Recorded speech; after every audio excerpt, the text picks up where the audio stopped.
Olá, tudo bem? Sejam bem-vindos. Hoje, o nosso papo é sobre um assunto que, olha, à primeira vista parece um bicho de 7 cabeças, mas que mexe com a vida de todo mundo. A economia americana e aquela famosa sopa de letrinhas. Sabe, quem nunca ligou a TV no noticiário de economia e ficou assim, meio perdido? É tanta sigla, tanto termo técnico, que parece até outra língua, né? Mas e se eu disser que dá pra gente decifrar esse código juntos? Então, vamos lá. Vamos encarar esse desafio. O primeiro passo, na verdade, é bem simples. A gente precisa entender que esses acrônimos, eles não estão aí só para complicar. Pelo contrário, eles são como chaves. Chaves que abrem a porta para a gente entender decisões que afetam diretamente o nosso bolso e o futuro da economia. Olha só, FOMC, Software, IORB, parece nome de código secreto, não parece? Mas a verdade é que cada uma dessas siglas é uma pecinha de um quebra-cabeça enorme, um quebra-cabeça que monta a política monetária e que, no final das contas, influencia tudo, desde o preço do pãozinho na padaria até os grandes investimentos. E aí vem a pergunta de US$ 1 milhão. Tá, mas por que alguém aqui no Brasil deveria se preocupar com isso? A resposta, gente, é bem direta. Porque a economia global é uma grande rede, está tudo conectado. E a gente vai ver exatamente como isso funciona.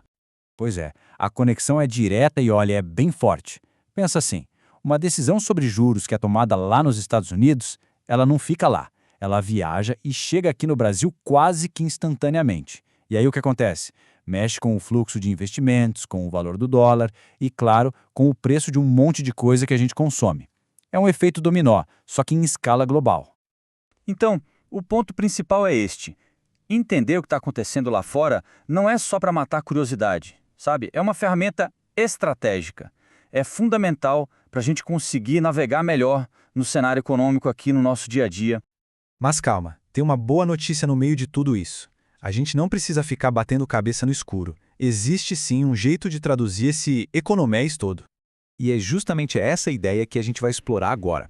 Existem materiais muito bons por aí que fazem exatamente essa ponte, que pegam o que é super complexo e transformam em algo que dá para entender. É o caso da nossa fonte de hoje. A nossa base para essa conversa é um artigo com esse título aí, Decifrando a Sopa de Letrinhas da Economia Americana, do José Roberto dos Anjos. A proposta dele é justamente ser esse guia para a gente na jornada de decodificação. E quem é o autor? Bom, o José Roberto dos Anjos tem a certificação CNPIP, é especialista em renda fixa e também é desenvolvedor em R e Python. Isso é bem interessante, né? Mostra que ele tem não só a visão do mercado financeiro, mas também uma cabeça organizada para estruturar a informação de um jeito bem lógico. Beleza, então vamos para a parte prática? Chegou a hora de a gente desvendar as siglas mais importantes e principalmente entender por que raios elas são tão cruciais. Vamos começar com a primeira, FOMC. Para ficar mais fácil, pensa nele como se fosse o nosso Copom, só que lá dos Estados Unidos. Basicamente, é um comitê que se reúne 8 vezes por ano para decidir a principal taxa de juros americana. E por que isso é tão importante? Porque a decisão deles não fica só lá, ela mexe com o mundo inteiro. Pode atrair ou espantar dólares aqui do Brasil, o que impacta direto o nosso câmbio e até a nossa própria taxa de juros. A próxima sigla é a SOFR. Nome complicado, né? Mas a ideia é simples. É a taxa de juros que os bancos usam para emprestar dinheiro um para o outro por um prazo bem curtinho, de um dia para o outro. E o detalhe é que ela é considerada super segura porque é baseada em operações que realmente aconteceram. Na prática, quando a SOFR sobe ou desce, o custo do dinheiro muda. E não só lá, mas para os bancos no mundo todo. E no fim da fila, isso influencia o custo do crédito que chega aqui no Brasil, para as empresas e para a gente. E para fechar o nosso trio, temos a IORB. Traduzindo, é a taxa que o Banco Central americano paga para os bancos comerciais deixarem o dinheiro deles parado lá, como reserva. É uma ferramenta bem inteligente. Se o Banco Central quer que os bancos emprestem mais, ele paga menos juros. Se quer que eles segurem a grana, ele paga mais. Assim, ele controla a quantidade de dinheiro circulando na economia sem precisar, por exemplo, ficar imprimindo nota. É uma ferramenta de controle bem poderosa. Ufa! Depois de decifrar essas siglas, a gente chega numa conclusão que é bem mais profunda, que vai muito além de só entender o jargão financeiro. É que, antes de mais nada, é preciso deixar uma coisa bem clara. Entender de economia não é ter uma bola de cristal. Ninguém, absolutamente ninguém, consegue prever o futuro com 100% de certeza.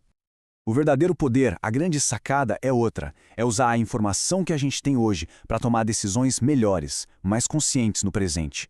É sobre lidar com o cenário que a gente tem agora, na nossa frente. E olha, a jornada para entender tudo isso não acaba aqui, de jeito nenhum. Isso foi só o começo. A gente planeja trazer mais análises como esta para continuar desvendando esses temas que são super importantes, sempre de um jeito claro e direto. Então, para a gente fechar, fica uma reflexão. Agora que ficou um pouco mais claro como as decisões tomadas lá fora impactam a nossa vida aqui, qual será o próximo passo que cada um pode dar para fortalecer as próprias decisões? Porque, no fim, a busca por informação é o que faz a diferença. Muito obrigado pela companhia e a gente se encontra na próxima explicação.